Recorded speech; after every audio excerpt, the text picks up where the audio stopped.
governments. We should have learned our lesson from Iraq, and we certainly should have learned our lesson from Libya, where Obama and Cameroon and the French went in and carried out this R2P overthrow of Gaddafi, which has caused a living hell for the Sahel region of Africa. So we don't want to overthrow a government, but that's what Saudi Arabia is supporting al-Qaeda and these insurgents to do. And I think the United States should make very clear that we're not going to work with the people who bombed our own country in 2011 to overthrow another government. So the Congress and the American people made that very clear a few weeks ago, and we avoided the immediate danger of war, which could spread to a general war with Russia and China. But now we have to stick to the policy of Syrians negotiating a solution to their own country without the imposition of foreign powers from the United States to Saudi Arabia to Turkey to Qatar. And that would be a next important step to take. You raised a very good point. Lawrence Corp, why is Saudi Arabia angry? Don't they have the shared interests as the U.S. has in terms of what their shared interest ultimately is, and that's for Assad to leave power, which is basically amounting to regime change. Susan Rice came out and said that in the interview, I think it was on GPS with the host, of which she said that, the White House has been and is seeking regime change. So why would Saudi Arabia be angry at the United States? Well, I think the United States basically wants the Syrian people, like the people in Tunisia and the people in Egypt, to make their own choice. Remember that this started as a peaceful demonstration by the majority of the people in Syria against the Assad government, which then cracked down on them mercilessly. The younger Assad, just like his father did in Homs years ago. And then countries in the region began to help the people who were being slaughtered by the Assad government. And so therefore, the people who are concerned that as a result of what may happen here, that the Assad government would stay in power. The United States, if they read President Obama's speech to the UN, he was very careful. We're not going to go in and interfere in people's civil wars anymore. Basically, the whole reason the United States got involved was because of a violation of a treaty that the majority of the world has signed, including Syria. Well, here's where the situation gets very confusing, Lawrence Freeman. I can't figure it out. I'm sure a lot of people can't. Perhaps you can tell us what is going on, and that has to deal with this infighting that has reached epic proportions. Now, it was just last week where you had those 13 groups who broke away from the Free Syrian Army, and they're joining this extreme Al-Qaeda terrorists, if you want to call them, or insurgents. Now, the question is that where does that leave the FSA? Where does that leave the opposition, the so-called Syrian National Coalition, if it doesn't have control of the FSA? And then ultimately then, who's controlling these groups? Is Saudi Arabia in control of all of these groups or partially? Well, first of all, the Free Syrian Army right now is in disarray and is collapsing.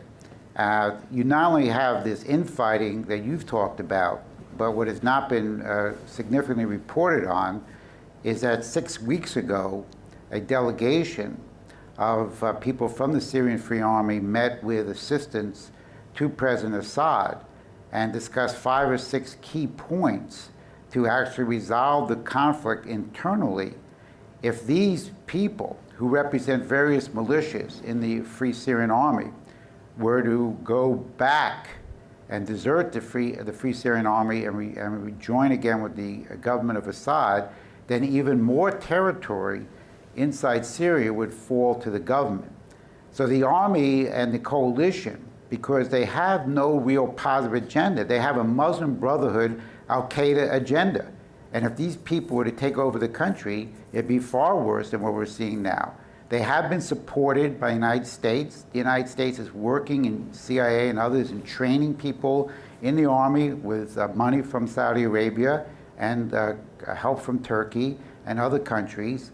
And there's only one purpose, and it is regime change. And Obama made very clear in his speech to the United Nations that the so-called responsibility to protect and liberal hawk intervention on so-called humanitarian concerns is a valid principle. So we in the West, led by people like President Obama and others, can decide in advance that we have a right to get rid of a leader of another country.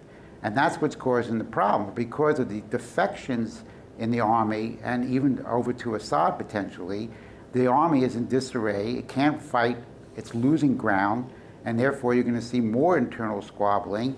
And I think that the Russians and others in the area are trying to look for some kind of solution to the process. And Kerry has been forced to go along with it, which I think is a good thing. So I think the situation is tilting right now against the Syrian Free Army and the opposition in favor of the government.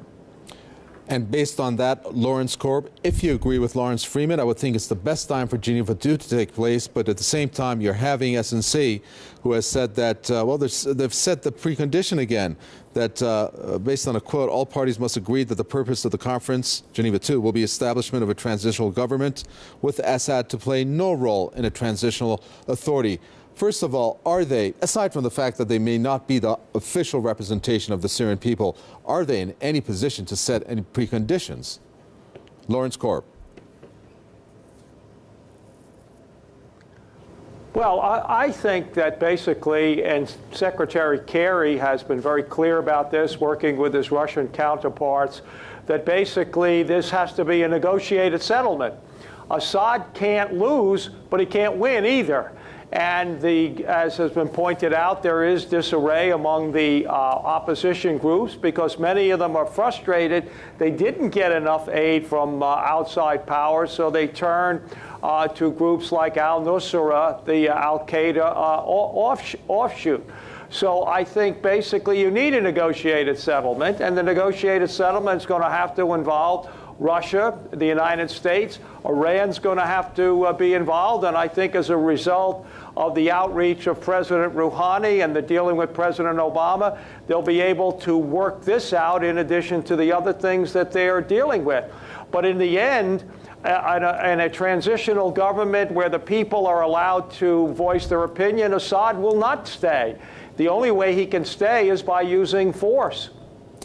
Lawrence Freeman, don't you think Iran should be part of the solution in terms of at least the conference, if not consultations, which I'm sure has taken place? After all, we had the foreign minister talk to Ban Ki-moon. Ban Ki-moon has come out and say Iran needs to be part of this solution in terms of at least the Geneva II conference. No question about it. I think my colleague on the other end agrees as well. I mean, Iran has to be part of a solution to all problems in this area of the world. They're not going to be worked out without Iran. What has to be also brought in, which is so far not discussed, is the ideas that were discussed at the Shanghai Cooperation Organization a few weeks ago, led by the new president of China, Xi, which is that we have to create a zone of economic development.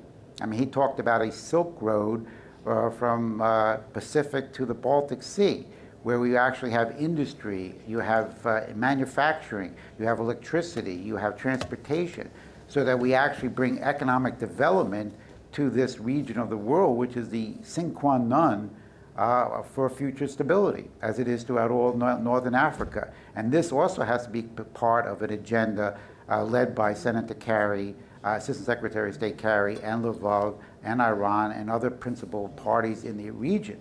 But you cannot start with a demand that the president has to go as a precondition.